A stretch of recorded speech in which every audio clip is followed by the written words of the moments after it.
Antoine Griezmann, Benjamin Mendy, Kylian Mbappé, les joueurs de l'équipe de France, les sportifs ont-ils eu raison de monter au créneau publiquement pour dénoncer la dernière bavure policière? N'hésitez pas à me donner votre point de vue dans les commentaires. On va en discuter. Générique.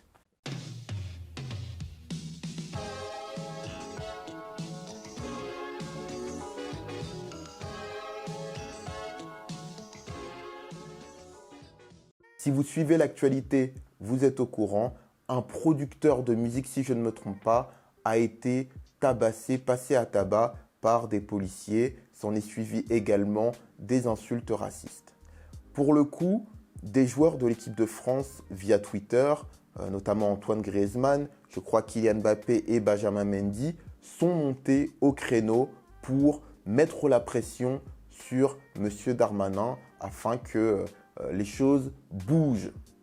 Ont-ils eu raison ou pas? Je pense que c'est plutôt positif qu'un footballeur sorte de son statut de sportif pour se mêler à la vie publique et également à la vie politique. Ils ont une grande audience, ce sont des personnages publics qui sont suivis par des dizaines, voire des centaines de milliers, voire même des millions de personnes. On sent que c'est un cri du cœur et moi j'adore voir des footballeurs qui sont souvent cantonnés à réciter des partitions, notamment en interview, pouvoir sortir de ce carcan. Maintenant qu'on a dit ça, est-ce que les joueurs doivent prendre l'habitude de dépasser leurs fonctions pour pouvoir donner leur avis et se mêler donc à la vie publique et politique?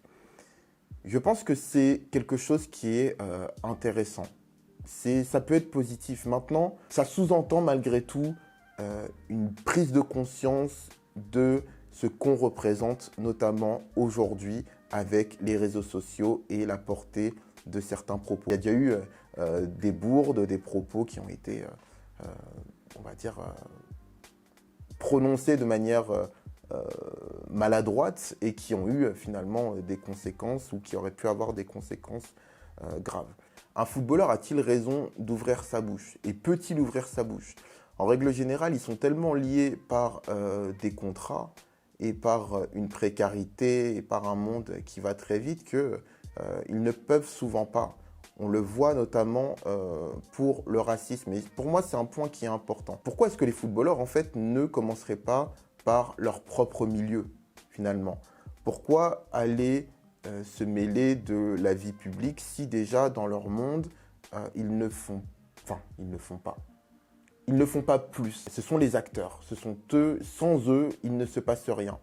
Et pourtant, concernant le racisme, il y a peu de choses, on va dire, publiques et assumées qui sont faites. Dans le sens où, ok, il y a le fameux no-racisme de la FIFA. Bon, c'est un petit spot publicitaire, ça fait joli, notamment sur le coin du maillot ou dans FIFA. Voilà, ça fait une jolie petite pub où on voit Zlatan un peu en mode noir et blanc. Voilà, ça fait stylé. Mais en vrai, ça n'a pas d'impact escompté et on ne sait pas d'ailleurs si tous les joueurs le pensent. Le truc, c'est que moi, ce que je me demande, c'est pourquoi les joueurs, finalement, ne sortent pas du terrain. Est-ce que faire la grève ne serait pas le bon moyen contre le racisme? Alors, c'est vrai qu'ils sont pieds et poings liés par leur employeur.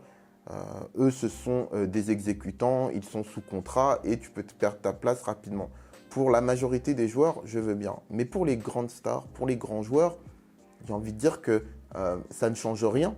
Ça ne change rien en fait, parce que qu'un Lionel Messi, qu'un Cristiano Ronaldo, qu'un Zlatan Ibrahimovic quitte le terrain, voire même un Kylian Mbappé quitte le terrain, j'ai envie de dire qu'il ne risque pas de perdre son contrat.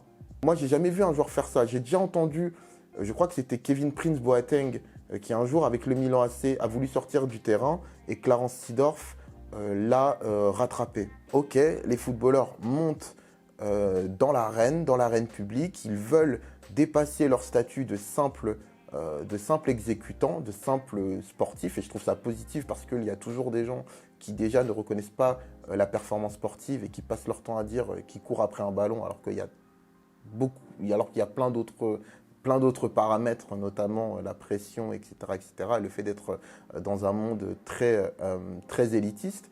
Maintenant, moi, je les invite réellement et je vous demande votre avis, pourquoi pas, à voilà, s'occuper aussi de leur sport. Parce qu'il y a vraiment plein de choses à faire.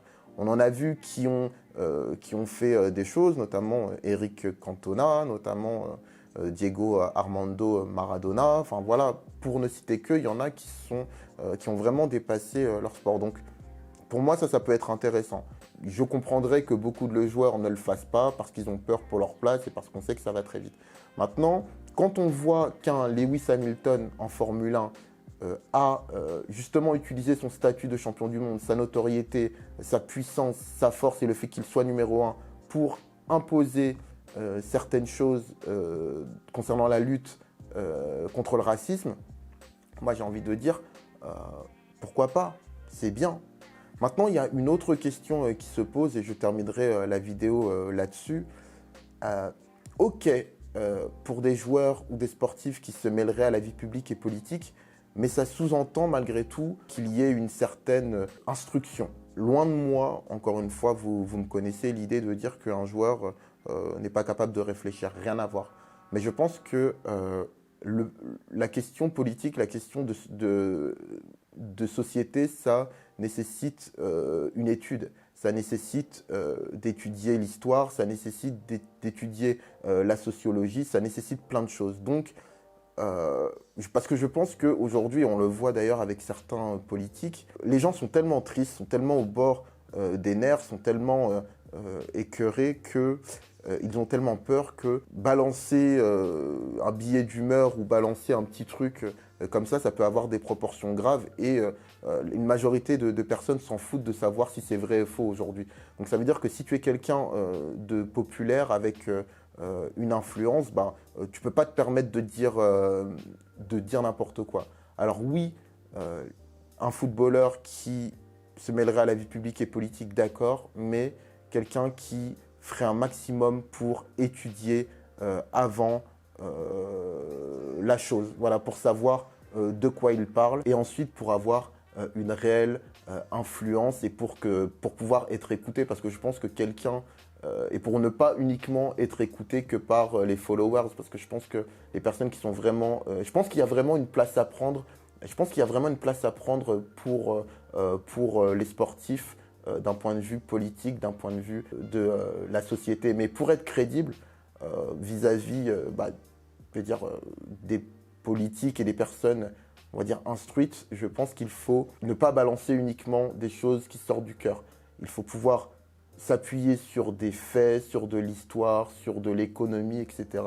pour éventuellement en discuter. Mais je trouve en tout cas la démarche positive et j'attends vraiment qu'il y ait des sportifs qui prennent déjà les choses en main dans le football, voilà, parce qu'il y a vraiment beaucoup de problèmes à régler. On n'en parle pas souvent, mais moi je trouve que l'attitude de Hatem Ben Arfa d'essayer d'être libre pour un footballeur, je trouve ça superbe. Alors tout le monde lui tombe dessus parce que les gens sont complètement, on va dire, formatés à l'idée que, enfin je veux dire, ils s'en foutent de savoir que ce soit un problème ou pas qu'un joueur soit lié avec un contrat et qu'il puisse rien faire et qu'il soit à la merci d'un club. Mais moi je trouve que c'est on ne peut plus courageux et voilà, il faudrait en parler un jour.